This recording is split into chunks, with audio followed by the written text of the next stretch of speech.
Tuhan, kami rindu mendengarkan kebenaran firman-Mu, sebab firman-Mu adalah kebenaran yang akan memerdekakan hidup kami. Firman-Mu adalah pelita dan terang bagi jalan hidup kami. Tanpa firman-Mu Tuhan, kami akan tersesat, kami akan terhilang, dan kami akan binasa. Tuhan, biarlah Engkau dimuliakan, ditinggikan pada pagi hari ini.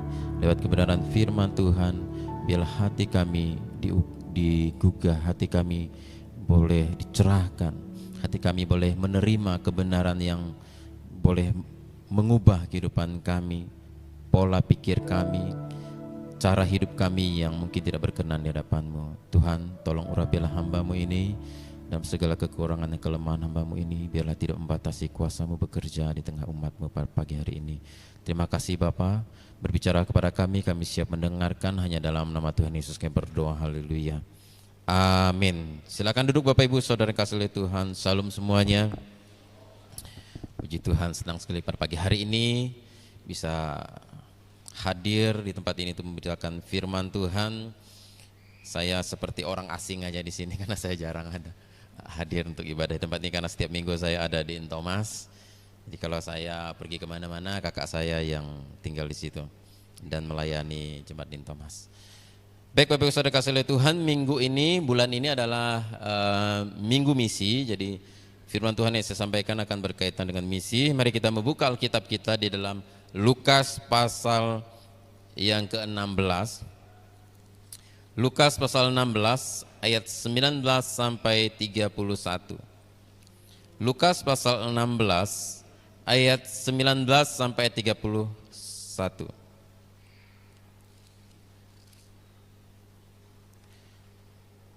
Lukas pasal 16 ayat 19 sampai ayat yang ke-31. Kalau sudah dapat, kita akan baca bersama-sama ayat ini. Lukas pasal 16 ayat 19 sampai 31. Orang kaya dan Lazarus yang miskin. Ada seorang kaya yang selalu berpakaian jubah ungu dan kain halus, dan setiap hari ia bersukaria dalam kemewahan. Dan ada seorang pengemis bernama Lazarus, badannya penuh dengan borok, berbaring dekat pintu rumah orang kaya itu, dan ingin menghilangkan laparnya dengan apa yang jatuh dari meja orang kaya itu. Malahan anjing-anjing datang dan menjilat boroknya. Kemudian matilah orang miskin itu, lalu dibawa oleh malaikat-malaikat ke pangkuan Abraham. Orang kaya itu juga mati lalu dikubur, dan sementara ia menderita sengsara di alam maut, ia memandang ke atas, dan dari jauh dilihatnya Abraham dan Lazarus duduk di pangkuannya. Lalu ia berseru, katanya, Bapa Abraham, kasihanilah aku, suruhlah Lazarus supaya ia mencelupkan ujung jarinya ke dalam air dan menyejukkan lidahku, sebab aku sangat kesakitan dalam nyala api ini. Tetapi Abraham berkata, Anak, ingatlah bahwa engkau telah menerima segala yang baik sewaktu hidupmu, sedangkan Lazarus segala yang buruk. Sekarang ia mendapat hiburan dan engkau sangat menderita. Selain daripada itu, di antara kami dan engkau terbentang jurang yang tak terseberangi, supaya mereka yang mau pergi dari sini kepadamu, ataupun mereka yang mau datang dari sini kepada kami tidak dapat menyeberang. Kata orang itu, kalau demikian, aku minta kepadamu Bapa, supaya engkau menyuruh dia ke rumah ayahku, sebab masih ada 5 orang saudaraku, supaya ia memperingati mereka dengan sungguh-sungguh, agar mereka jangan masuk ke dalam tempat penderitaan ini. Tapi kata Abraham, ada pada mereka kesaksian Musa dan para nabi, baiklah mereka mendengarkan kesaksian itu.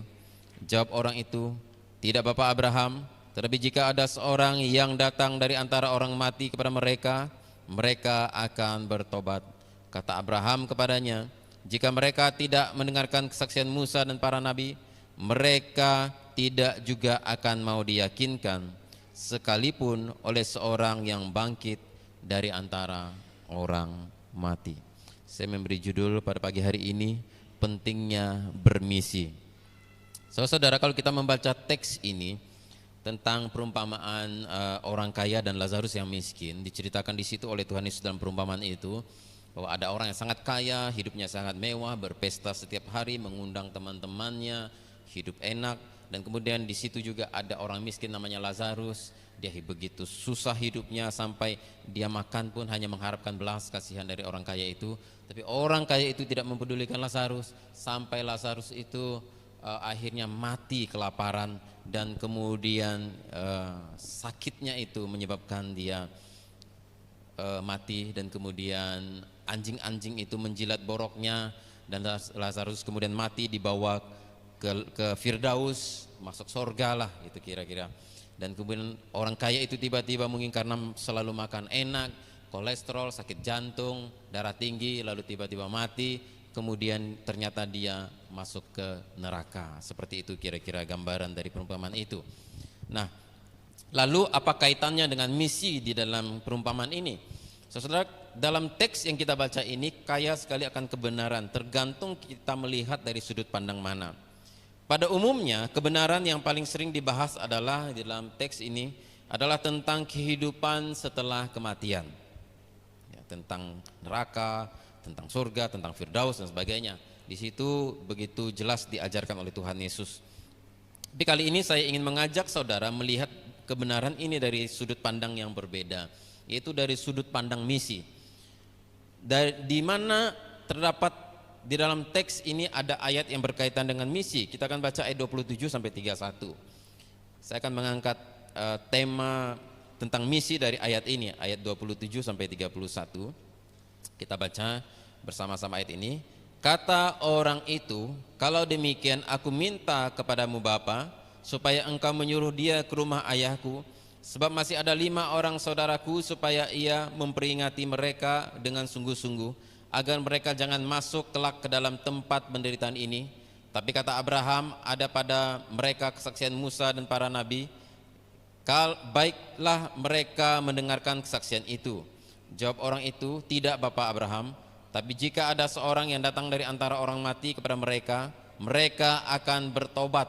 Kata Abraham kepadanya, jika mereka tidak mendengarkan kesaksian Musa dan para nabi, mereka juga tidak mau diyakinkan sekalipun oleh seorang yang bangkit dari antara orang mati. Ayat ini adalah ayat yang membuat pendeta Stephen Tong jadi hamba Tuhan. Ya. Nah, kita akan belajar tentang misi dari ayat yang kita baca tadi.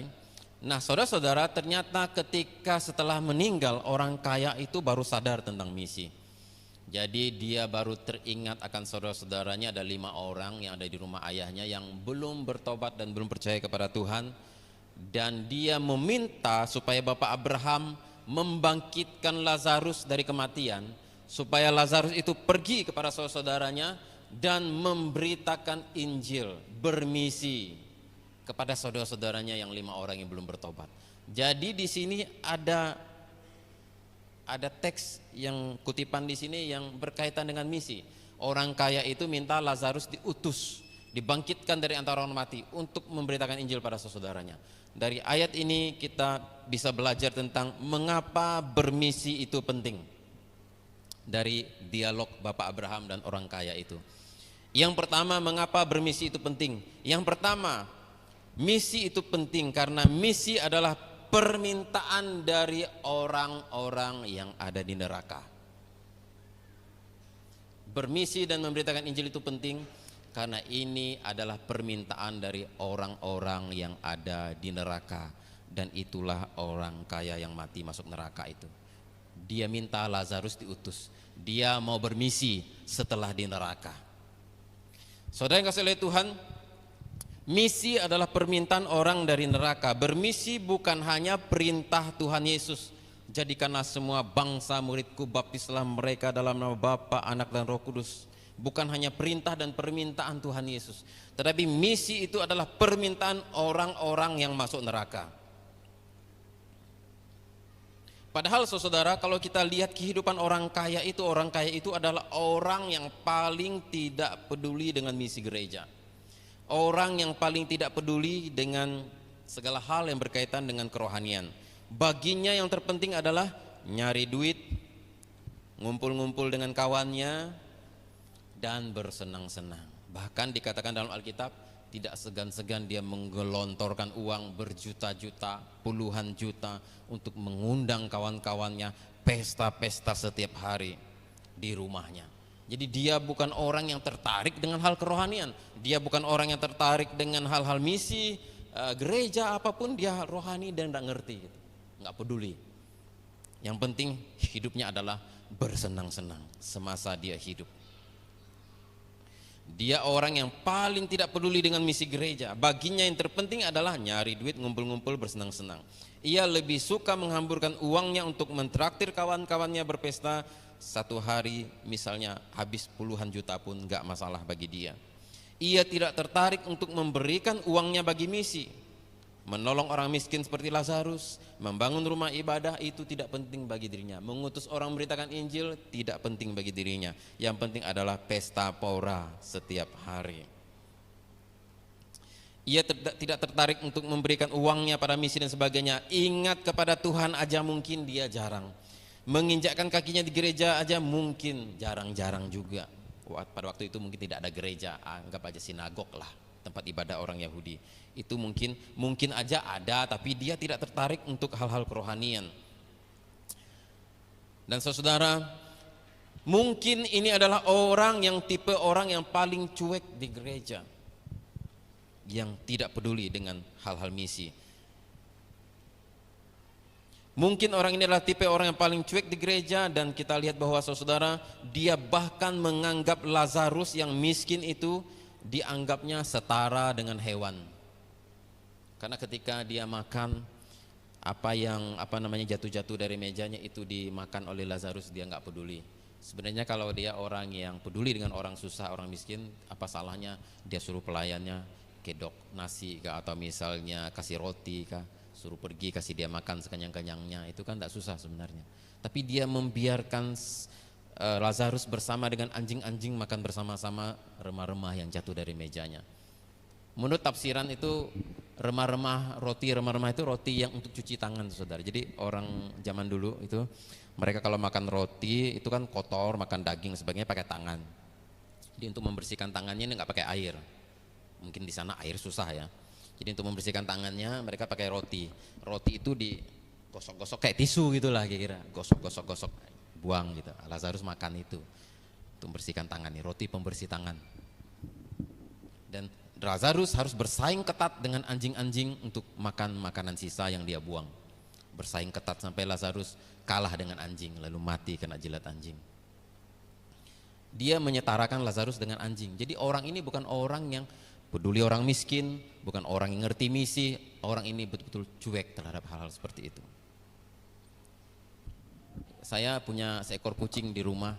Saya sebenarnya tidak terlalu suka pelihara kucing, tapi karena anak saya suka, ya sudahlah, saya izinkan kucing itu ada di rumah. Setiap hari kalau saya makan, saya buka pintu dapur, saudara, kucing itu akan duduk di situ nunggu saya buang sisa-sisa makanan. Tulang-tulang yang habis saya makan, itu saya buang situ, dia yang menghabiskan. Dia nunggu di situ. Kasihan juga lihat mukanya kadang-kadang. Kadang-kadang ya ada dagingnya juga saya sisakan, saya kasih. Saudara bayangkan Lazarus dan orang kaya ini, dia sedang makan lahap, kenyang, enak, banyak hidangan di situ, dan dia menganggap, maaf kata, seperti saya menganggap kucing itu tadi, dia menganggap Lazarus itu seperti itu. Jadi dia tidak peduli dengan orang miskin, dia tidak bermisi, dia tidak peduli hal-hal kerohanian. Dia hanya maunya senang berpesta pora saja. Semasa hidupnya seperti itu. Saudara, orang macam begini mustahil sadar dengan misi. Tetapi ketika dia sudah di neraka, ketika dia masuk neraka dan neraka itu tidak enak, dan dia merasakan kepanasan, kehausan, sakit yang luar biasa, baru dia mau terlibat misi. Tapi ketika dia sudah di neraka, dia baru sadar misi itu penting. Mengutus orang untuk memberitakan Injil itu penting. Janganlah sampai saudara masuk neraka baru saudara sadar misi gereja itu penting. Jangan sampai. Saudara, seandainya saudara diberikan kesempatan 5 menit saja untuk pergi ke neraka, mengunjungi kerabat saudara atau kenalan saudara yang kebetulan masuk neraka, saudara diizinkan untuk bincang-bincang dengan dia. Saudara tahu apa yang akan dia katakan? Dia tidak akan bilang sama saudara, saya kangen makan ayam goreng Kentucky Fried Chicken, saya kangen makan rendang nasi padang, tolong kirimkan, taruh di kuburan dan lain sebagainya. Dia tidak akan berkata seperti itu, saudara. Atau dia minta kirim duit untuk dia pakai di neraka. Nah, di neraka tidak ada yang gitu-gituan, hanya ada sakit dan penderitaan. Apa yang dia minta? Dia akan minta pada saudara, kamu, saya pesan, tolonglah sungguh-sungguh bertobat. Jangan main-main dengan imanmu, bertobat kamu sungguh-sungguh, supaya kamu jangan masuk sini. Itu yang pertama pesannya. Yang kedua, dia akan berpesan, tolong masih ada kakak saya, masih ada adik saya, masih ada keponakan saya, masih ada anak-anak saya, mereka belum bertobat dan percaya pada Yesus. Tolong kamu kembali ke dunia, kasih tahu mereka supaya mereka bertobat dan percaya Tuhan Yesus. Itu yang akan mereka katakan, saudara. Itulah yang terjadi kepada orang kaya itu. Semasa hidupnya tidak peduli dengan hal kerohanian, misi, gereja apa segala macam, sinagog lah pada zaman itu, mungkin kira-kira seperti itu. Tapi setelah dia mati, baru dia sadar misi itu penting. Saudara-saudaranya perlu diselamatkan. Banyak yang belum bertobat dan percaya kepada Tuhan.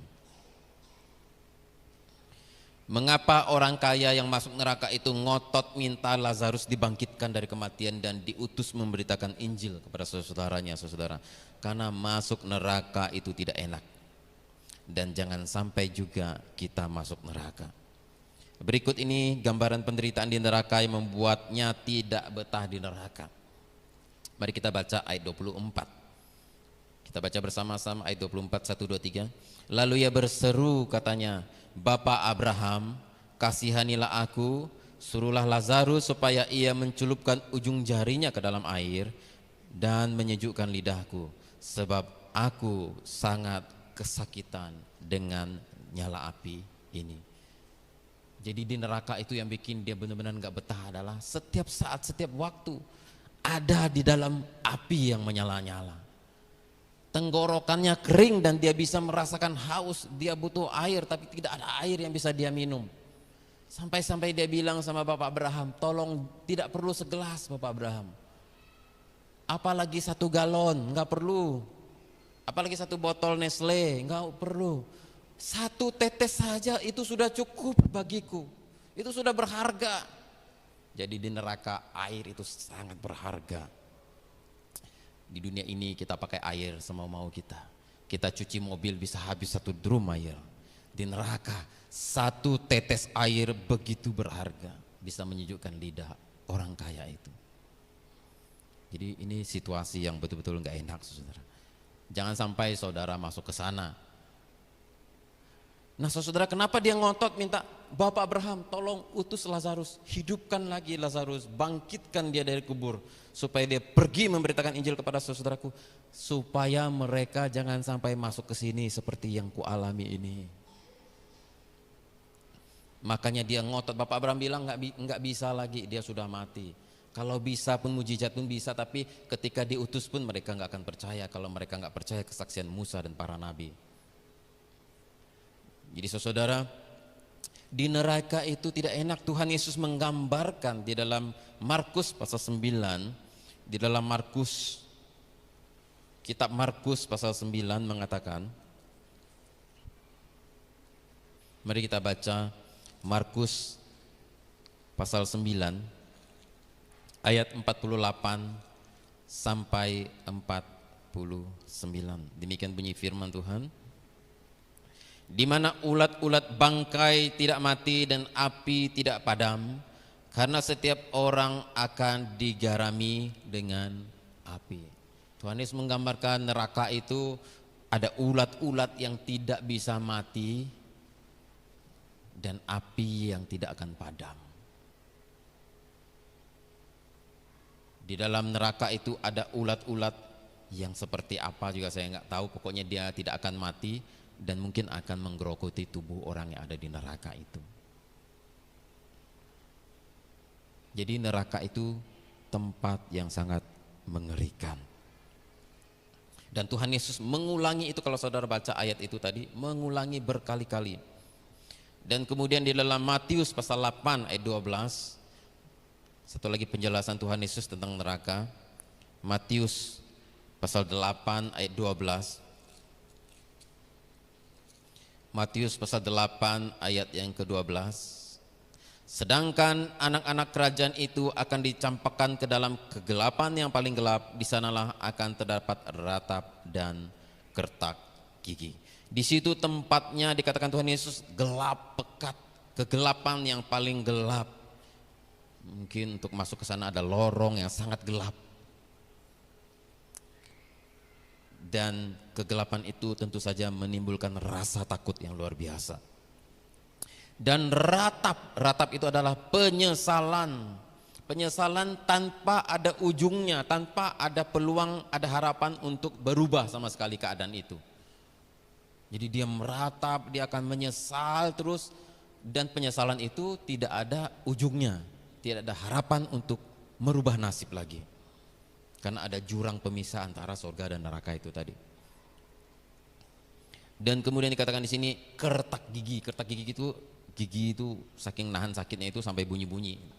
Kalau saudara nonton film Rambo itu yang perang-perang itu, ya pas dia kena tembak ada peluru masuk ke badan tuh, untuk mengeluarkan itu diikat tangannya, misalnya kena tembak misalnya, diikat, kemudian dia menggigit kain, kemudian dia mengambil parang atau pisau, dia congkel itu peluru.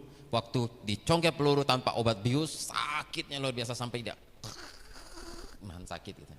Nah, kertak gigi. Begitulah di neraka, saking menahan sakitnya. Saudara, jadi saudara yang kasih oleh Tuhan, memberitakan Injil dan bermisi adalah permintaan orang yang ada di neraka. Inilah yang bikin Bapak Stephen Tong jadi hamba Tuhan. Saudara, oleh sebab itu marilah kita mengambil bagian di dalam misi gereja. Marilah kita mengambil bagian dalam program gereja. Saudara mungkin bukan orang yang terjun langsung seperti kami begini, langsung memberitakan Injil di lapangan, buka gereja. Saudara bisa mendukung lewat dana, biaya, doa, lewat tenaga, lewat apapun yang saudara bisa kerjakan. Dukunglah pemberitaan Injil, pekabaran Injil, misi gereja, karena ini adalah permintaan orang-orang yang ada di neraka. Mungkin saja saudara-saudaramu yang sudah mati terlebih dahulu, yang belum kenal Tuhan, maaf kata, kalau mereka ada di neraka hari ini, mereka akan memohon kepada saudara, tolonglah beritakan Injil kepada saudara-saudaraku, teman-temanku, orang-orang yang belum percaya Tuhan. Jangan sampai mereka ada di sini.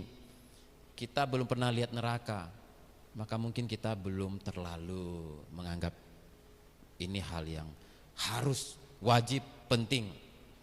Jadi kalau saudara diizinkan, saya bilang tadi 5 menit saja saudara ada di sana, itu akan merubah hidup saudara. Orang kaya ini aja yang paling gak peduli misi, paling gak peduli tentang hal-hal kerohanian, dia begitu di neraka, akhirnya dia yang mau bermisi. Saudara-saudara, dia yang maksa-maksa Bapak Abraham untuk Lazarus dibangkitkan dan memberitakan Injil kepada saudaranya. Apakah saudara tega kalau saudaramu, kakak adikmu, suamimu atau istrimu, keluargamu, kenalanmu masuk ke sana, ke neraka? Tegakah saudara? Kalau saudara tidak tega mereka ada di sana, maka ambillah bagian dalam misi untuk pemberitaan Injil. Semua program misi yang kita canangkan di gereja ini, saudara, marilah kita mau terlibat di dalamnya, memperhatikan gereja-gereja yang sudah kita buka juga, kita tetap topang mereka di dalam doa dan pelayanan yang bisa kita kerjakan buat mereka. Itu yang pertama. Kenapa misi sangat penting? Karena pertama, misi adalah permintaan dari orang-orang yang ada di neraka. Yang kedua, kesempatan bermisi hanya ada di dalam dunia. Di dalam Lukas pasal 16 ayat 27 dan 28 tadi, Lukas pasal 16 ayat 27 dan 28, Kata orang itu, kalau demikian aku minta kepadamu Bapa, supaya engkau menyuruh dia ke rumah ayahku, sebab masih ada 5 orang saudaraku, supaya ia memperingati mereka dengan sungguh-sungguh, agar mereka jangan masuk kelak ke dalam tempat penderitaan ini. Saudara, kesempatan untuk bermisi hanya ada di dalam dunia. Dalam ayat ini kita baca orang kaya itu baru mau bermisi, baru mau ngutus orang, yang mau diutusnya adalah Lazarus, yang dia anggap seperti hewan tadi itu, yang dianggapnya sampah masyarakat, orang miskin yang tidak berguna. Itu yang mau dia utus. Dia baru mau bermisi setelah di neraka, dan itu sudah terlambat. Kesempatan untuk bermisi itu hanya ada di dalam dunia ini, ketika saudara sekarang masih sehat, masih hidup, masih produktif, masih bekerja. Kesempatan saudara untuk ambil bagian dalam misi. Orang kaya itu baru mau bermisi, baru mau ngutus Lazarus kepada saudara-saudaranya, setelah di neraka itu sudah terlambat. Jadi kesempatan untuk bermisi hanya ada di dalam dunia. Selama masih hidup di dunia, ia telah mengabaikan kesempatan itu. Ia lebih suka duitnya dipakai untuk memuaskan kesenangannya daripada pergi bermisi. Dia lebih suka duitnya dipakai untuk pesta-pesta, puluhan juta nggak masalah dibuang-buang demi kesenangan, bukan untuk misi. Selama Anda hidup, maka Anda masih punya kesempatan untuk memberitakan Injil kepada orang-orang yang Anda kasihi dan mengambil bagian dalam misi yang diprogramkan gereja. Kalau sudah mati, kesempatan itu sudah lenyap, saudara. Oleh sebab itu di dalam Matius pasal 6 ayat 20, Tuhan Yesus berkata begini. Matius pasal 6 ayat yang ke-20. Tetapi kumpulkanlah bagimu harta di sorga, ngengat dan karat tidak akan merusakkannya, dan pencuri tidak akan membongkar serta mencurinya. Tuhan Yesus berkata, kumpulkanlah harta di sorga. Bagaimana cara mengumpulkan harta di sorga? Yaitu kita ambil bagian dalam misi, saudara. Ketika saudara mengambil bagian dalam misi pekabaran Injil, lewat harta saudara, lewat segenap kekuatan saudara, kemampuan saudara, saudara persembahkan untuk melayani Tuhan sesuai dengan apa talenta yang Tuhan berikan kepada saudara. Disitulah saudara menabung di sorga. Semuanya pada akhirnya harta yang saudara kumpulkan di dunia akan saudara tinggalkan, tidak ada satupun yang akan saudara bawa. Tapi ketika saudara mengambil bagian dalam misi, saudara mempersembahkan apa yang bisa saudara persembahkan kepada Tuhan lewat misi, maka itu akan menjadi kekal di sorga. Itu akan menjadi bekal saudara di sorga. Orang kaya itu selama hidupnya di dunia sangat kaya, mampu pesta setiap hari. Bayangkan betapa kayanya dia. Kita saja mengadakan pesta untuk anak kita nikah. Seperti kemarin ada pesta orang Batak di Kata Ketik. Saya yakin biayanya pasti sangat luar biasa. Untuk 4-5 anak kita adakan pesta seperti itu luar biasa pengeluarannya. Bayangkan orang kaya ini, bukan seumur hidupnya 3-4 kali dia memestakan anaknya, tapi setiap hari dia mampu memestakan. Rumahnya itu bisa diadakan pesta setiap hari. Bayangkan betapa kayanya. Tapi di neraka dia yang paling miskin, tidak punya apa-apa. Setetes air pun dia tidak mampu lagi untuk mengambilnya, membelinya. Setetes air pun dia tidak berdaya untuk menikmatinya. Bayangkan saudara. Jadi kesempatan untuk bermisi itu, untuk mengumpulkan harta di sorga itu ada di dalam dunia. Saudara boleh berinvestasi di dunia, terserah. Mau beli tanah di mana sampai kemana, dari ujung sampai ke ujung, sampai seluas mata memandang, silahkan saja. Tapi jangan lupa, anggarkan juga, sisihkan juga untuk misi, saudara. Itulah tabungan kita di sorga. Jangan hanya semua habis untuk yang di dunia, tidak ada bekal untuk di sorga. Saudara akan menjadi yang paling miskin nanti. Syukur kalau masih masuk surga. Kalau di neraka menjadi yang paling susah. Setetes air pun saudara tidak bisa nikmati di sana. Untuk apa? Padahal di dunia ini hanya 50 tahun saja kita hidup, 70 tahun saja kita hidup, paling kuat 80 tahun. tapi di sana itu kekal selama-lamanya, saudara akan menikmatinya. Ya saudara, kesempatan untuk bermisi hanya ada di dalam dunia. Jangan mengabaikan saudara kesempatan untuk bermisi. Selama hidup ini kita masih mampu, masih sehat, jangan mengabaikan kesempatan untuk bermisi saudara. Nanti saudara bisa menyesal seperti orang kaya itu.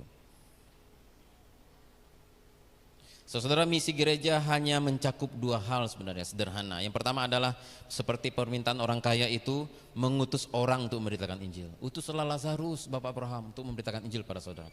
Misi gereja itu sederhana. Yang pertama adalah mengutus orang untuk memberitakan Injil, membuka gereja, ya, mentobatkan orang-orang, memberitakan Injil.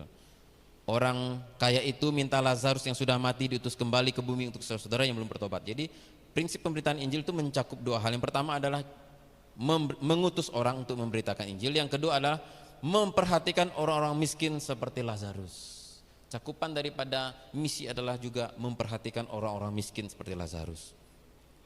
Selain mengutus orang untuk memberitakan Injil, orang-orang susah seperti Lazarus harus menjadi bagian dari misi gereja.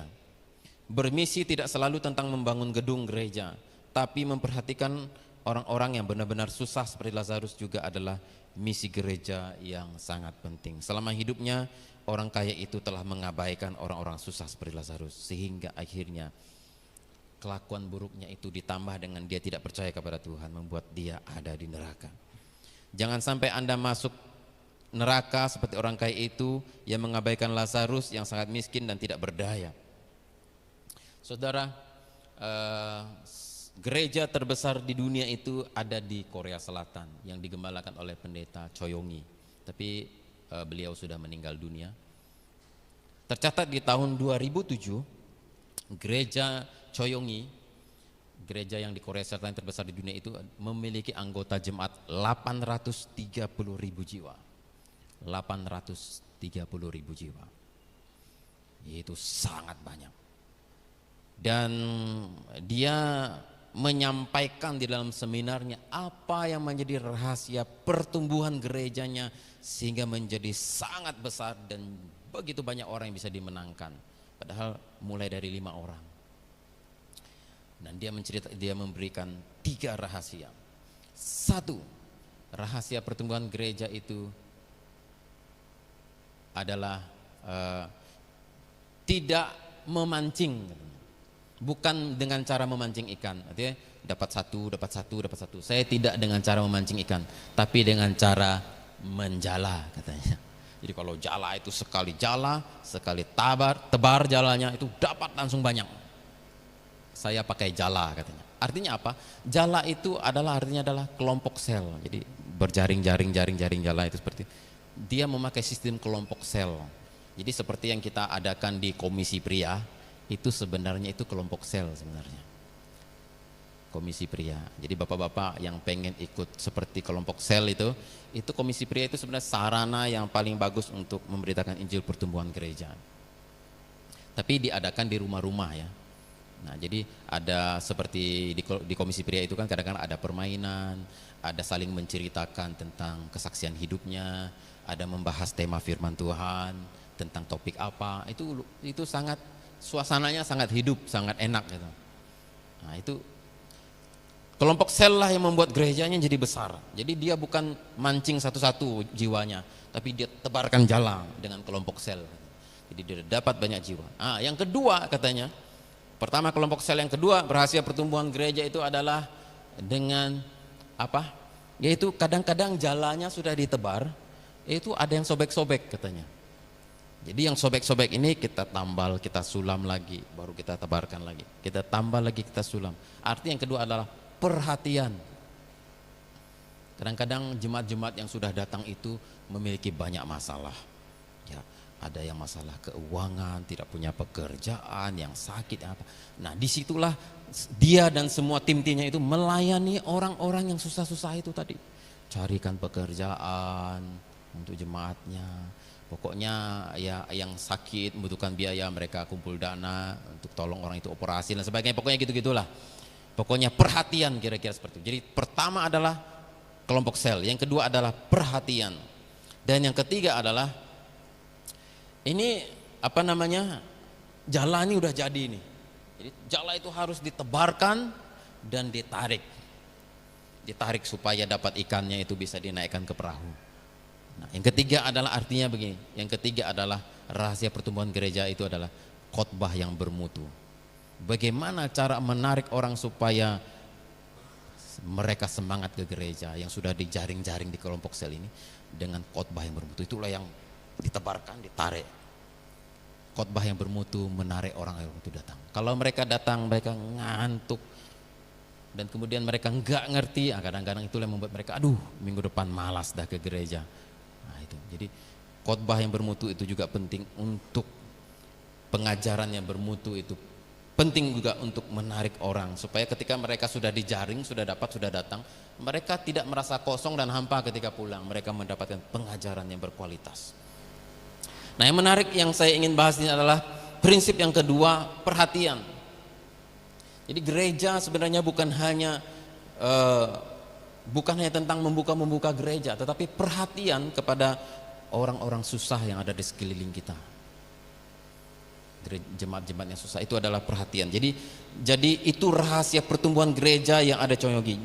Jadi misi itu bukan hanya tentang membangun gereja, tetapi juga adalah memperhatikan orang-orang susah seperti Lazarus. Itu juga menentukan pertumbuhan gereja Tuhan.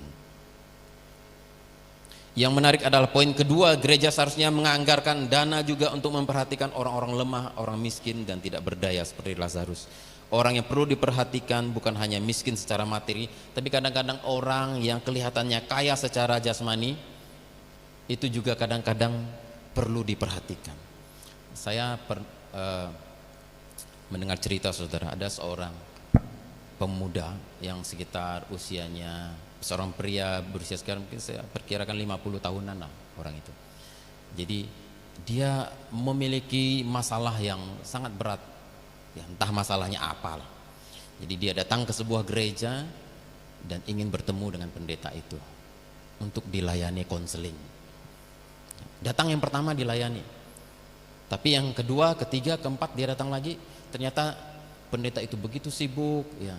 Kadang-kadang dia lagi tidur siang, kadang-kadang dia lagi kemana-kemana gitu, kadang-kadang dia lagi mengerjakan apa, banyak urusan, sehingga kedatangan dia itu hanya bertemu dengan staf gereja. Jadi tidak sampai bertemu dengan pendetanya. Akhirnya dia pulang lagi. Hanya ketemu staf gereja karena terlalu sibuk hamba Tuhannya ini untuk melayani dia. Akhirnya saudara, apa yang terjadi? Yang terjadi adalah satu pagi yang cerah. Ketika sedang jogging keliling apartemen, lalu tiba-tiba setelah selesai jogging pagi yang cerah, dia naik ke atas lantai apartemen tingkat yang ke-22. Kebetulan tingkat yang ke-22 itu di situ adalah kantor pemasaran properti. Dia masuk, pelayan dan juga pekerja orang yang bekerja di situ menyambut, "Selamat pagi Bapak, apa yang bisa kami bantu?" Dia tidak ada kata basa-basi. Dari tingkat 22 itu dia buka jendela, dia terjun ke bawah saudara, mati bunuh diri. Saya tidak tahu ini orang ini masalahnya apa, dia mau ketemu pendeta apa masalahnya, mau dikonseling kenapa, saya juga nggak tahu. Tapi itulah yang terjadi. Setelah dia meninggal, saya ikut hadir di dalam kebaktian penghiburan di rumahnya. Saya kaget saudara, rumahnya gila besarnya, kaya rupanya dia, besar rumahnya. Saya seumur hidup sampai hari ini saya belum pernah lihat rumah sebesar itu, besar, bagus, mewah saudara. Saya pernah ibadah di rumah pemilik Kentucky Fried Chicken yang terbanyak outlet di Indonesia. Saya pernah hadir di situ di rumah. Tapi rumahnya belum sebesar rumah Bapak ini. Besar rumahnya. Kenapa dia bisa seperti itu? Saya juga heran. Nah, apa yang terjadi kalau misalnya hamba Tuhan itu menyediakan waktu untuk memperhatikan dia, mau konseling dan sebagainya? Apakah dia akan bunuh diri atau tidak? Saya juga tidak tahu ya. Hasilnya beda atau enggak saya enggak tahu juga. Tapi orang miskin, orang susah bukan hanya orang secara materi seperti Lazarus itu susah, tapi kadang-kadang orang yang terlihat kaya juga perlu diperhatikan. Kenapa? Bukan kita pengen dia jadi anggota gereja banyak nyumbang, nanti bukan. Kadang-kadang dia bisa kaya secara materi tapi dia miskin secara rohani, dia miskin secara jiwa, dia sakit jiwanya, dia perlu juga dilayani. Jadi saudara kasih Tuhan, perhatian itu sangat penting. Itu adalah bagian dari misi gereja, memperhatikan orang miskin, orang kaya pun kalau dia banyak masalah juga perlu perhatian. Jadi saudara, marilah kita mengambil bagian di dalam misi, karena misi itu hanya ada di dalam dunia. Dan kalau saudara sudah mengakhiri hidup saudara dalam dunia ini, perjalanan hidup, kita tidak punya kesempatan lagi untuk bermisi.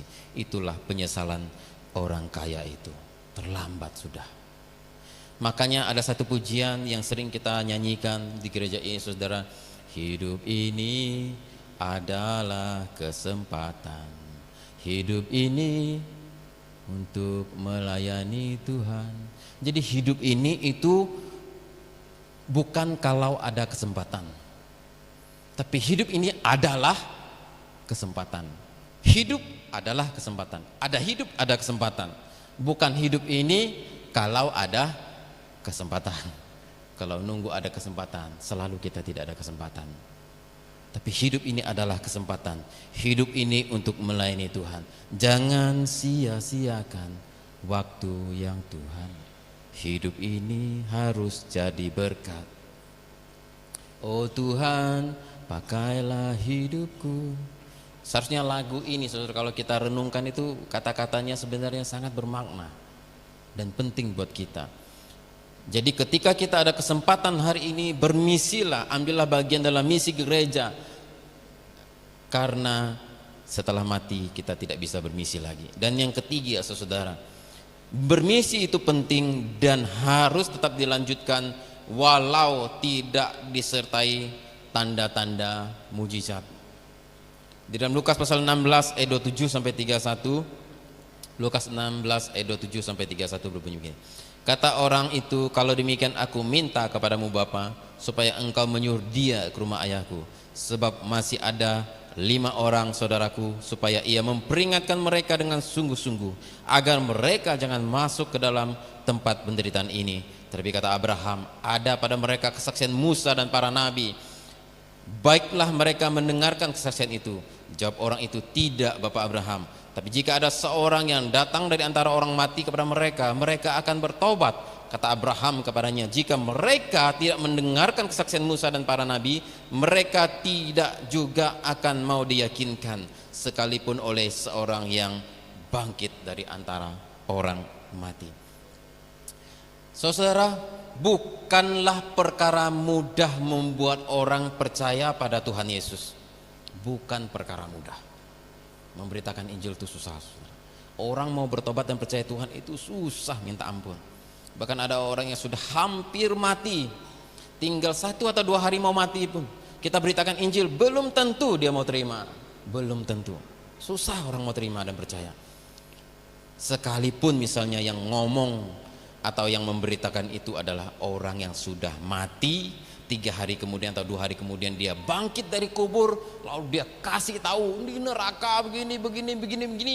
Nyi harus bertobat tuh. Nyi mau sincu, nyi nyifote. Masih belum tentu orang percaya, belum tentu saudara. Nah, orang kaya ini beranggapan kalau Lazarus bangkit dari kematian, berarti mujizat hebat, heboh, viral. Jadi kalau Lazarus nanti datangi saudara-saudaranya, 5 orang yang tidak mau bertobat itu, Lazarus kasih tahu, kalian harus bertobat, harus percaya Tuhan Yesus, harus masuk gereja, harus meninggalkan dosa-dosa. Kenapa? Karena saya ketemu abang kalian di neraka, hidupnya di sana menderita, sampai minta setetes air dari saya. Dan belum tentu 5 orang saudara itu, ngatain nyip sinto, ngatain sincu. Belum tentu saudara, kami mau percaya kami akan bertobat, belum tentu. Sebab siapa Lazarus? Lazarus adalah mantan orang miskin, mantan pengemis. Seandainya dia dihidup kembali pun belum tentu orang mau dengar kata dia. Jack Ma, orang terkaya di Asia, salah satu yang terkaya di Asia, mengatakan, orang kaya kalau kentut dianggap nasihat, kalau orang miskin nasihatnya dianggap seperti kentut, saudara. Benar nggak saudara-saudara? Orang miskin kalau ngomong itu dianggap kentut, saudara. Tapi kalau orang kaya ngomong, kentutnya nggak perlu ngomong, kentutnya aja dianggap nasihat, saudara. Itu kata Jack Ma, itu bukan kata saya. Orang terkaya di Asia itu yang ngomong gitu. Lazarus mantan orang miskin, kalau dia bangkit dari kematian, lalu dia datangi rumah mereka, ngasih tahu, belum tentu didengar karena dia orang miskin. Makanya Abraham mengatakan, cukup kesaksian Musa dan para nabi, nggak perlu Lazarus bangkit. Kalau mereka percaya itu, mereka akan percaya. Kalau tidak, mereka tidak akan percaya. Belum tentu ada orang bangkit dari kematian memberitakan Injil akan didengarkan. Saya berani bertaruh, belum tentu orang mau percaya. Dan pendapat Bapak Abraham ini betul. Saya punya teman, saudara, sekarang dia bukan orang Kristen lagi. Adiknya dulu pernah sakit dan dibawa ke Serukam, kemudian kritis dan meninggal dunia. Saya mungkin pernah ceritakan ini. Lalu hamba Tuhan, seorang dokter juga ternyata hamba Tuhan orang barat, jadi misionaris di Serukam. Pak Bambang tentu tahu, Pak Is juga tahu ya. Mereka pernah di sana. Ketika anak itu sudah mati beberapa jam, dia doakan anak itu sampai berjam-jam, dia doakan anak itu hidup lagi, saudara. Anak itu hidup lagi. Mujizat terjadi. Didoakan oleh hamba Tuhan dari Amerika. Pada Amerika, pada Kanada, saya tidak tahu. Pokoknya dari bule lah. Dan setelah pulang sehat, sembuh, abangnya yang menyaksikan ini hari ini tidak percaya Tuhan Yesus. Walaupun ada orang yang bangkit dari kematian sekalipun memberitakan Injil, belum tentu dia percaya. Apalagi yang ngomong orang miskin, saudara. Jadi saudara yang kasih oleh Tuhan, ada mujizat, tidak ada mujizat, yang ngomong sama saudara itu orang susah kah? Orang kaya kah? Orang seperti apapun, saudara, siapapun yang bicara Injil kepada saudara, dengarkanlah dia. Jangan pernah sekali-sekali meremehkan hamba Tuhan yang menginjili saudara. Seandainya penampilannya tidak menarik, badannya kurus seperti saya, ia terlihat bodoh, ia miskin, ia tidak berwibawa, ngomongnya tidak ada mujizat yang terjadi ketika dia berdoa. Jangan saudara remehkan dia. Dia utusan Tuhan. Dengarkanlah dia. Kalau saudara tidak ingin masuk neraka, dengarkanlah berita Injil yang disampaikannya, walaupun kelihatannya dia miskin dan tidak berwibawa, seperti Lazarus itu. Saudara, oleh sebab itu, ada mujizat atau tidak ada mujizat, Injil misi harus tetap disampaikan, diberitakan, gereja harus tetap didirikan. Atau jangan menunggu ada mujizat keuangan, tiba-tiba dapat rezeki nomplok baru kita mau bermisi. Jangan, saudara. Walau tidak ada mujizat keuangan pun, tetaplah ambil bagian dalam misi sesuai dengan kerelaan dan kemampuan saudara. Mulai dari bulan Januari saya mengambil komitmen untuk menabung 50.000 setiap hari. Untuk apa? Untuk persiapan perintisan di Sengaya, karena sudah tertunda 3 tahun. Saya tanya ruko-ruko itu harganya 20-25 juta. Jadi karena bangun Thomas juga akhirnya duitnya nggak ada. Sampai hari ini saya ambil komitmen tabung 50.000 untuk buka gereja di Sengaya. Dari bulan 1 sampai bulan 8. Dan sudah lumayan terkumpul 50.000 sehari. Saudara, apakah saya tidak tergoda untuk mengambil duit ini? Keperluan saya banyak. Berapa bulan yang lalu bapak saya sakit, perlu banyak biaya untuk berobat ke Malaysia. Saya juga tergoda untuk gunakan duit ini, saudara. Motor saya itu yang, kalau saudara lihat semua yang datang ke gereja pada pagi hari ini, motor saya itu yang paling jelek, itulah motor saya. Saya juga tergoda untuk ganti motor baru dengan duit tabungan untuk misi ke Sengaya yang 50.000 sehari. Saya juga tergoda, tapi saya berusaha tidak melakukan itu. Mudah-mudahan duit ini tidak terpakai untuk keperluan yang lain-lain selain hanya untuk misi di Sengaya. 50.000 sehari dari Januari sampai Agustus. Keperluan saya banyak. Sebentar lagi bapak saya juga mau ke Malaysia, mau berobat lagi, juga perlu duit lagi. Sebentar lagi istri saya mau melahirkan, butuh duit lagi. Mudah-mudahan duit ini tidak terpakai, saudara. Kita tidak bisa menunggu keadaan sempurna, rezeki nomplok, jadi kaya raya baru mau bermisi. Kesempatan bermisi hanya ada di dalam dunia dan kita tidak tahu kapan kita bisa hidup dalam dunia ini, berapa lama. Dan misi itu sangat mendesakkan. Ini adalah permintaan orang-orang yang ada di neraka, bukan hanya perintah Tuhan. Dan ada mujizat, tidak ada mujizat, orang mati, orang hidup, bangkit dari kematian atau tidak, disembuhkan atau tidak, tetaplah bermisi dan beritakan Injil. Amin, saudara. Nah, mari kita ambil bagian dalam misi. Bagaimana cara saudara? Saya tidak tahu. Tuhan menggerakkan saudara bagaimana, apa yang harus saudara terlibat di mana gitu. Ambil bagian di dalam misi, beritakan Injil Kerajaan Allah. Karena itu adalah permintaan orang-orang yang ada di neraka. Mungkin adalah permintaan, mungkin maafkan saya, itu saudara-saudaramu yang sudah pergi terlebih dahulu, yang tidak masuk surga dan menderita hari ini di neraka. Mari kita ambil bagian untuk memberitakan Injil. Biarlah kita diutus oleh Tuhan sesuai dengan apa talenta karunia Tuhan berikan kepada kita. Kita layani Tuhan. Itu adalah suatu kehormatan yang sangat besar, bisa bekerja sama dengan Tuhan, melaksanakan misi dan kerajaannya di dunia ini. Mari kita tundukkan kepala, kita bersatu dalam doa. Tuhan Allah Bapa kami bertahan dalam surga, terima kasih buat kebenaran firman yang kami dengar pada pagi hari ini, mengingatkan kepada kami betapa pentingnya misi. Ini adalah permintaan dari orang-orang yang hari ini menderita di neraka karena semasa hidup mereka tidak mau percaya kepada Tuhan, mereka tidak peduli kepada misi. Dan biarlah Tuhan memakai kami jemaat GKI Filipi untuk pergi bermisi dan terlibat di dalam pemberitaan dan pekabaran Injil, bukan hanya di Sekadau, di Indonesia, bahkan sampai ke ujung bumi. Terima kasih Tuhan, kiranya Tuhan menggerakkan hati jemaat yang ada di sini untuk mengambil bagian di dalam misi sesuai dengan karunia, talenta dan kemampuan dan kerelaan mereka. Terima kasih Bapa di sorga, hanya dalam nama Tuhan Yesus kami mengucap syukur dan berdoa. Haleluya, amin.